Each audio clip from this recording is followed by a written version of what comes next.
So how did you discover pickleball and how long have you played pickleball for?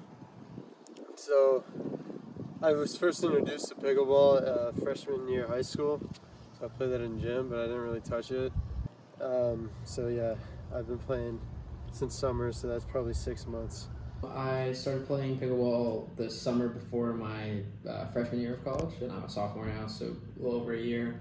I have been playing pickleball for 8 years. However, we've been teaching pickleball in our human movement and health science education program since 2010. So I was teaching it before I was actually going out and playing it with people like recreationally.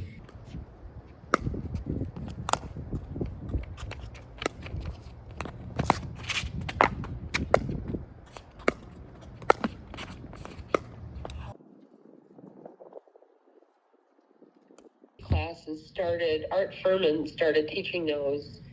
And I will get the date wrong, but that's been 4 years or 5 years ago, which is really when pickleball blew up. I mean, at first it was like, what's pickleball?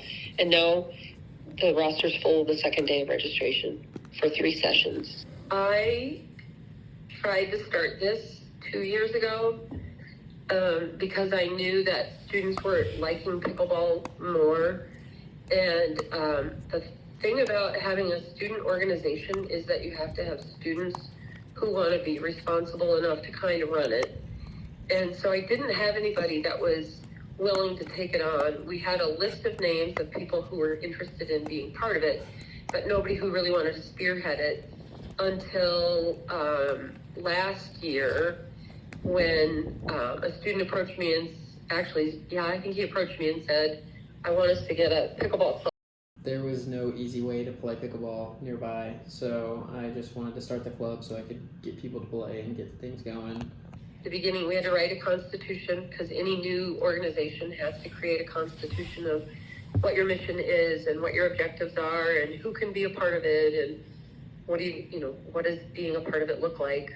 And then there's a whole big thing that you got to follow in terms of you have to meet a certain number of times and see how many people would be interested in coming. Our first call-out meeting, we had 80 students interested.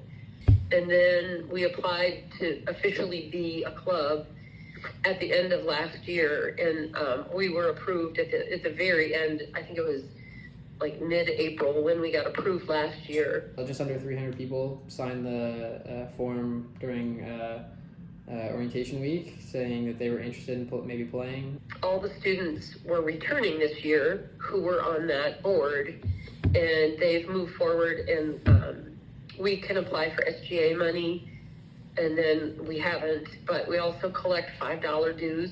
They made the courts, making it easier for the club to run, and it's been great since. And so we agreed a $5 entry fee for being in the club was enough, but it also generated $400 for the club to be able to purchase paddles.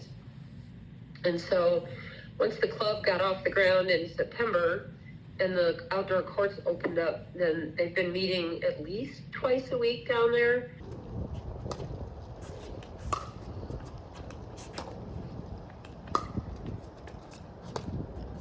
In terms of like the spacing and like the amount of available courts here at Butler, do you think that's a situation that could be improved so that way like limited court time's not an issue? Oh, definitely. I mean, 4 courts is a lot, but when you have like 60 people showing up to the meeting, sometimes it's hard.